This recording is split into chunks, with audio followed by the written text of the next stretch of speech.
hermanos. Que Dios los bendiga a todos y a todas.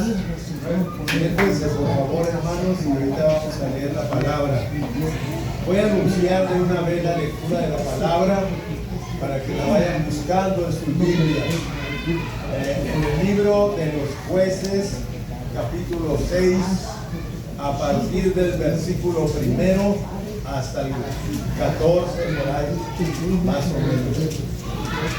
Bueno, pues quiero decirles que mi esposa y un servidor estamos muy agradecidos por el Señor, por el privilegio que nos da, ¿verdad?, de estar aquí una vez más. Y por supuesto, agradecidos también con el hermano pastor, el hermano Marcos, por habernos invitado a predicar la palabra. Es un privilegio muy grande para nosotros, para mí, predicar la palabra. Hace aproximadamente 2 meses, hermanos, estuvimos allá en el sur de Sonora y las iglesias El Divino Redentor, así se denominan, allá donde estamos, organizaron una fiesta. Organizaron, hermanos, una ceremonia para celebrarme los 50 años del ministerio. Medio siglo predicando la palabra en el norte de Sinaloa, el sur de Sonora, Baja California, en algunos lugares. Y lo importante es que el Señor me ha permitido vivir todos estos años y me ha permitido estar predicando la palabra hasta hoy. Quiero decirles que este trabajo no tiene vacaciones, este trabajo es ininterrumpido. Yo, por la gracia de Dios, me ha permitido el Señor 50 años de mi vida. Me hicieron esa fiesta y pues me vine muy motivado. Venimos muy motivados. Bien, pues ahora, con el favor de Dios, vamos a salir también nosotros para el sur de Sonora el próximo miércoles. Vamos a Sonora, a nuestros viajes misioneros que hacemos para allá de tiempo en tiempo, y ahora nos toca salir el miércoles. Y por eso le agradezco a Dios, ¿verdad?, el privilegio de estar aquí para verlos, para saludarlos con la paz de Cristo y desearles también a los que van a salir a diferentes lugares que tengan muy buen viaje. Que el ángel del Señor que acampa en derredor de los que le temen, acampe en derredor vuestro y los defienda. Gloria a Dios. Así que, pues, vamos a leer la palabra. Ahora sí, yo creo que ya tienen, ¿verdad? Una cosa que quería decir, hermanos, que se me estaba pasando, muy importante. Ahorita que el hermano Marcos habló de la ofrenda de los levitas, que me acordé que yo admiro mucho un personaje bíblico del cual se habla muy poco, pero muy sustancioso lo que se dice de él. Este personaje se llamó José y le pusieron por sobrenombre Bernabé, que quiere decir hijo de consolación. Este hombre era un levita natural de Chipre, y aunque los levitas estaban acostumbrados a recibir ofrendas, diezmos, primicias, pero también Dios les mandó que ellos tenían que dar también de eso que recibían. Entonces este Bernabé vendió, al principio de la iglesia primitiva, vendió toda su heredad y la trajo a los pies de los apóstoles para que sirviera en la obra del Señor. Y lo que me llama la atención, que era un levita. Y pues desafortunadamente en muchas iglesias los levitas pues como que están ocupados, ¿verdad? A lo menos los que administran la música, y a veces no se dan tiempo para tener su ofrenda. Pero este levita, Bernabé, el hijo de consolación, nos da un ejemplo a todos que de lo que recibimos, de donde sea, tenemos que traer a la obra del Señor. Lo único que la Biblia dice que no acepta el Señor, ofrenda de ramera ni de perro. Por allá en el libro del Deuteronomio está esta escritura muy dura, muy fuerte, y hay que escudriñar a qué se refiere. Es lo único que no acepta esa ofrenda. Y bueno, ya si me pregunta alguien a lo personal, yo le digo a qué se refiere, con gusto. Gloria al Señor. Pero sí, los levitas, pues tenemos que también desprendernos de algo para la obra del Señor, acordándonos siempre de las palabras de nuestro Señor Jesús, que dijo: más bienaventurada cosa es dar que recibir. Aleluya. Gloria a Dios, aleluya. Vamos a leer la palabra, pero antes denle un aplauso al Señor para animarnos, gloria al Señor, a predicar. Ese dice llamamiento de Gedeón, capítulo 6 del libro de los Jueces, a partir del versículo 1. Llamamiento de Gedeón. Los hijos de Israel, en el nombre de nuestro Señor Jesús, la Biblia dice: los hijos de Israel hicieron lo malo ante los ojos del Señor, y el Señor los entregó en manos de Madián por 7 años. Y la mano de Madián prevaleció contra Israel, y los hijos de Israel, por causa de los madianitas, se hicieron cuevas en los montes y cavernas y lugares fortificados. Pues sucedía que cuando Israel había sembrado, subían los madianitas y amalecitas y los hijos del oriente contra ellos, subían y los atacaban, y acampando contra ellos destruían los frutos de la tierra hasta llegar a Gaza, y no dejaban que comer en Israel ni ovejas, ni bueyes, ni asnos, porque subían ellos y sus ganados, y venían con sus tiendas en grande multitud como langostas. Ellos y sus camellos eran innumerables. Así venían a la tierra para devastarla. De este modo empobrecía Israel en gran manera por causa de Madián, y los hijos de Israel clamaron al Señor.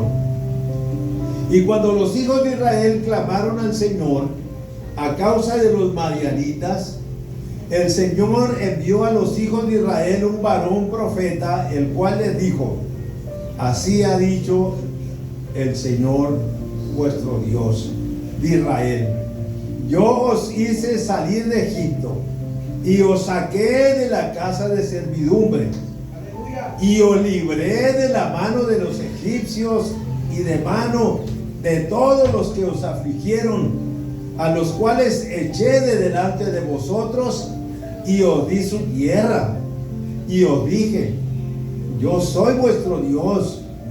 No temáis a los dioses de los amorreos, en cuya tierra habitáis, pero no habéis obedecido a mi voz.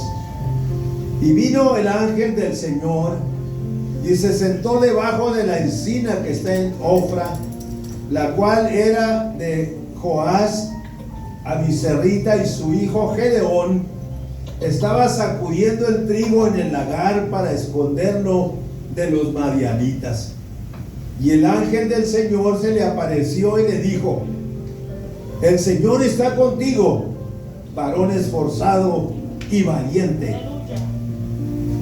Luego, y Gedeón le respondió: ah, Señor mío, si el Señor está con nosotros, ¿por qué nos ha sobrevenido todo esto?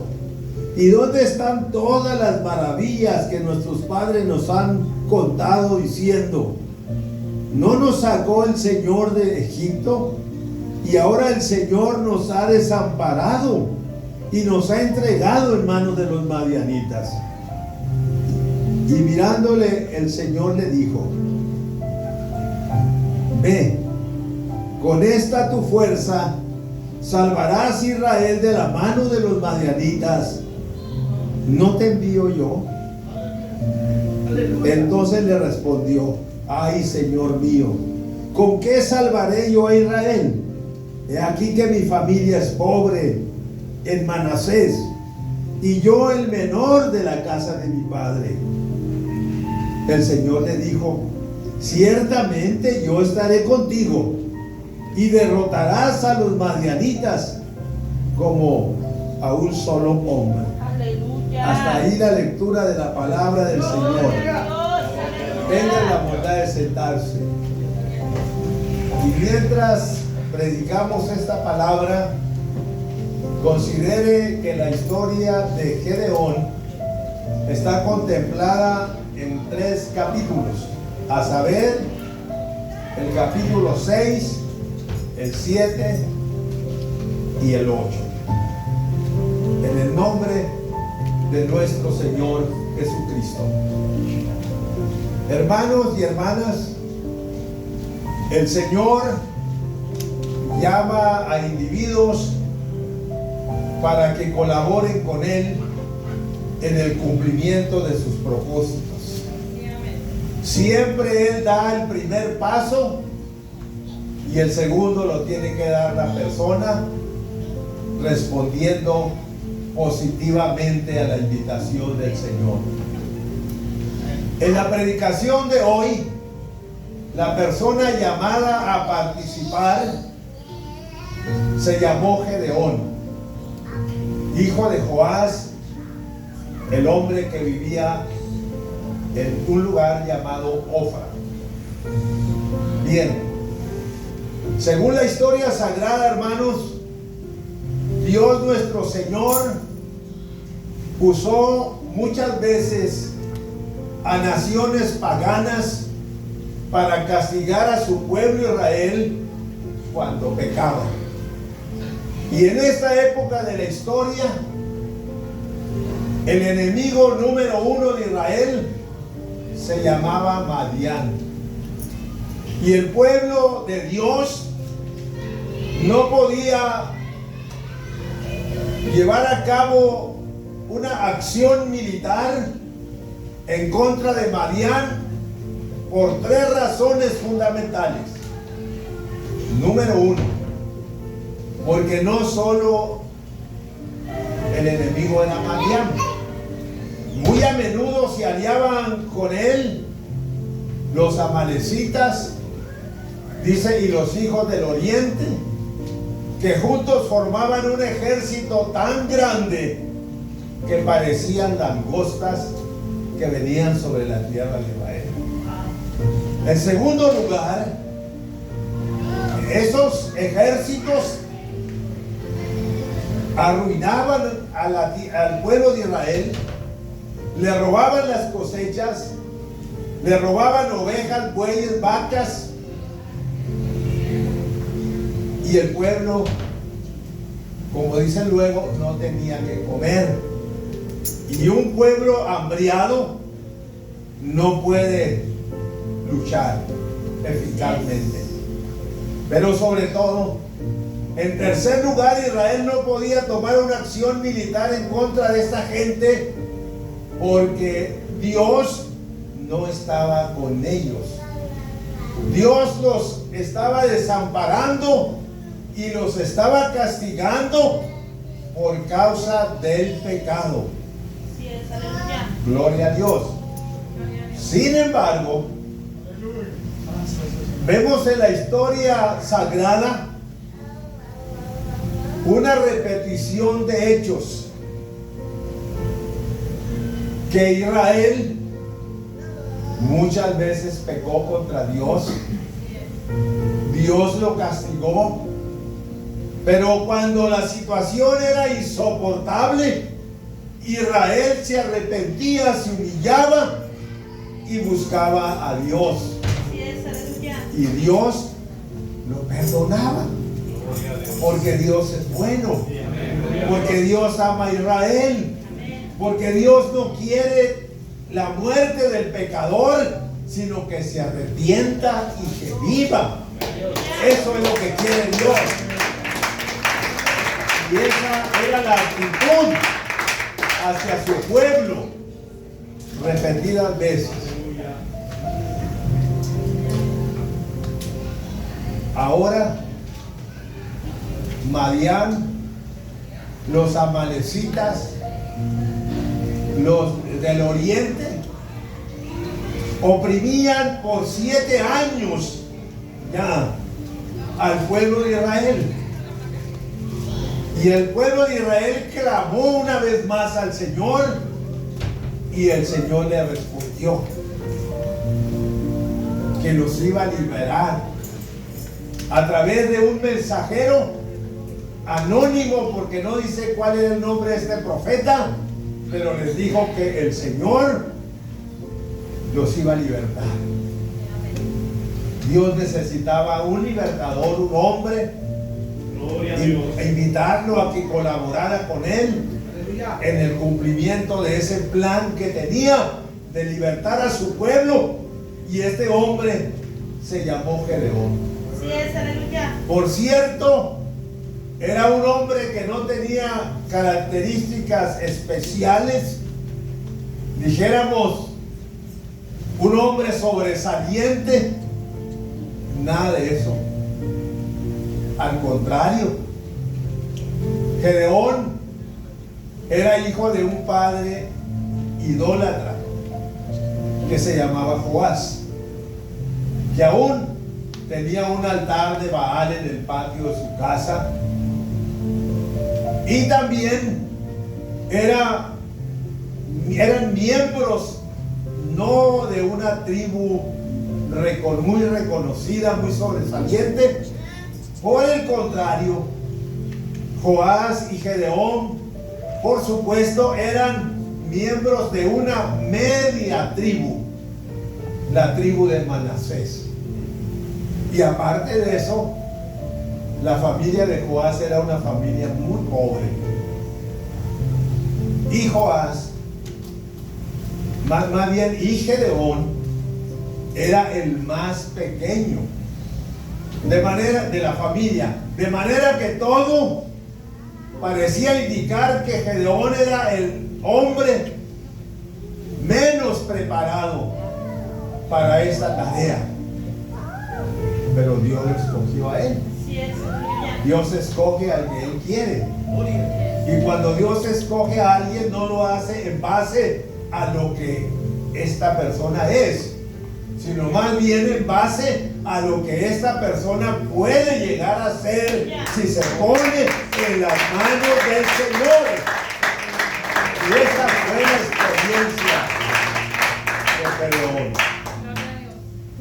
Durante 7 años, los de Madián habían estado oprimiendo al pueblo de Israel. Tenían esa maña de que cuando Israel iba a recoger la cosecha, venían como langostas y asentaban en Israel y se robaban la cosecha, se robaban los ganados. Y esta es la razón por la cual Gedeón estaba sacudiendo el trigo en una era cerca de una cueva. No lo estaba haciendo al aire libre como debería de ser, trillar el trigo al aire libre para que el aire se llevara la paja. Él lo estaba haciendo escondido porque no podía permitir que los madianitas lo vieran y le robaran esta cosecha. Estaba muy dedicado a su trabajo. Quizá estaba pensando en muchas cosas, menos en que ese día Dios lo iba a llamar. Aleluya. Así sucede. Así son los llamados de Dios. Quizá en el momento menos esperado por uno, estando en el lugar menos indicado, se lleva a cabo el llamado de Dios y la vida de la persona se transforma.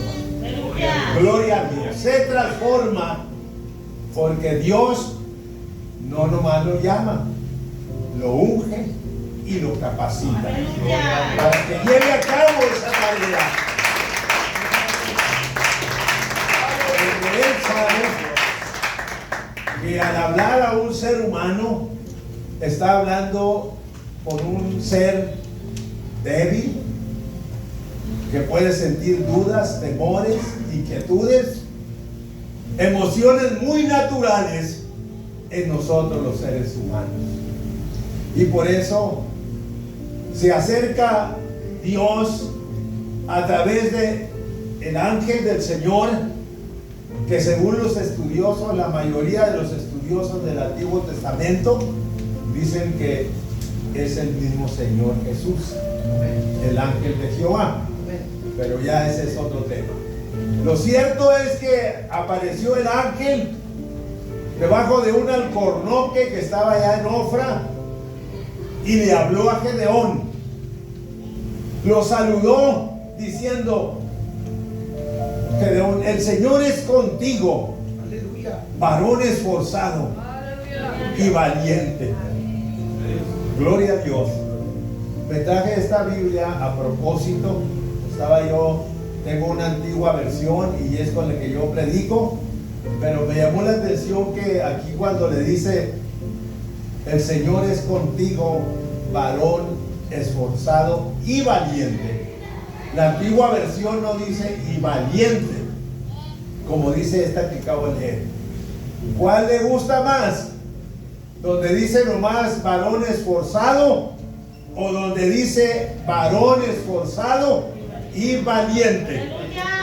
Aleluya. Lo cierto, ay, gracias, hermano, Dios le pague. Con permiso, hermano.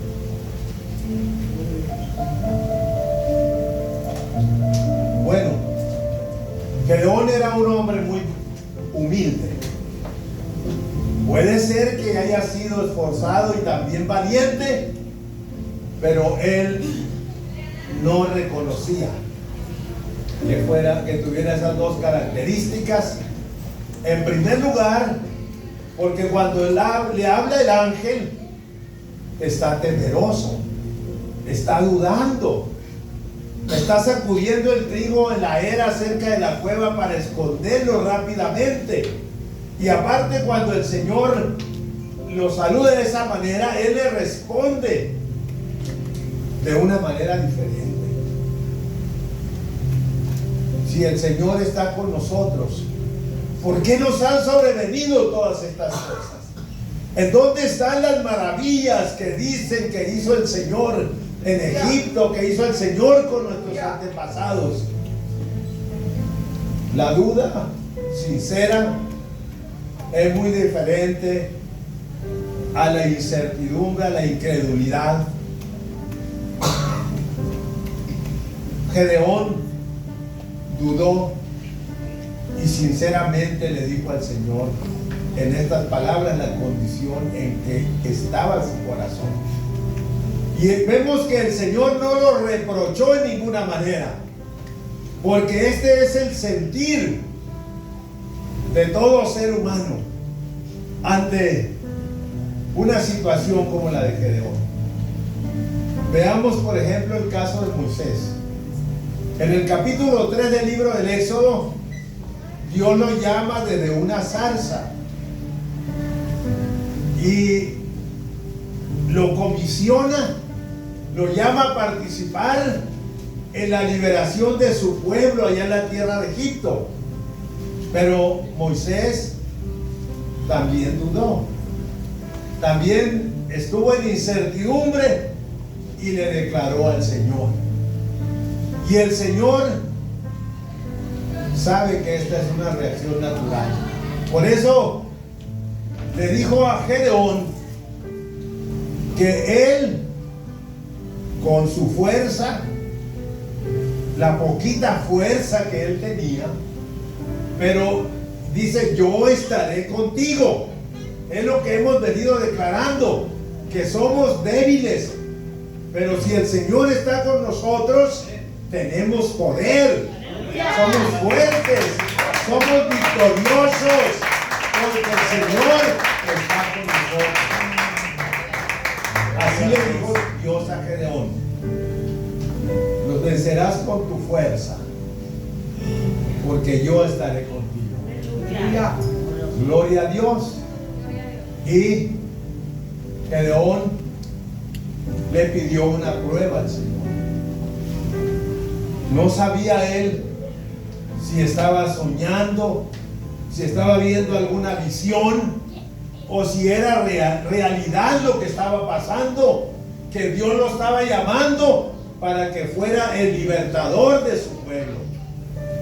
Y le pidió una señal al ángel de Dios: si verdaderamente he hablado contigo, permite que vaya al corral y traiga un becerro, unos cabritos, y ofrezca un sacrificio aquí en esta peña. Gloria a Dios. Y el ángel del Señor le dijo: ve. Y lo esperó allí. Vino, trajo el sacrificio, y también la carne la puso sobre la peña, y el caldo de esa comida la trajo en una olla y lo vació sobre la carne en la peña.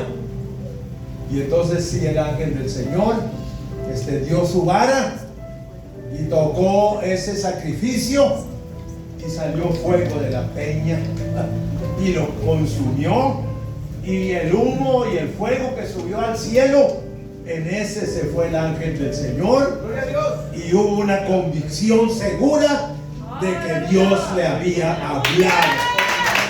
Déjenme decirle que los llamados de Dios son claritos. Así como los estoy viendo a ustedes, así son los llamados de Dios, de claros. A Moisés aún le llamó por su nombre: Moisés, Moisés. No había lugar a dudas que a él es el que estaba llamando Dios. A veces, cuando viene el llamado de Dios, algunas personas piensan que no es para ellos, que quizá es para su vecino, para otro, pero no es el llamado para esta persona. Pero el llamado de Dios es muy claro. Aquí lo vemos en el caso de Gedeón. Le demostró que sí le había hablado y que sí lo estaba enviando a liberar a su pueblo. Y en segundo lugar, dice que el Espíritu de Dios vino sobre él y lo ungió. Aleluya. Lo ungió. Gloria al Señor. Para que conociera, hermanos, la verdad de que Dios estaba perdonando a su pueblo y les iba a dar una grande victoria. Aleluya. Gloria a Dios. Con esa unción, este varón pudo hablar con libertad. Dice que convocó en primer lugar a los miembros de la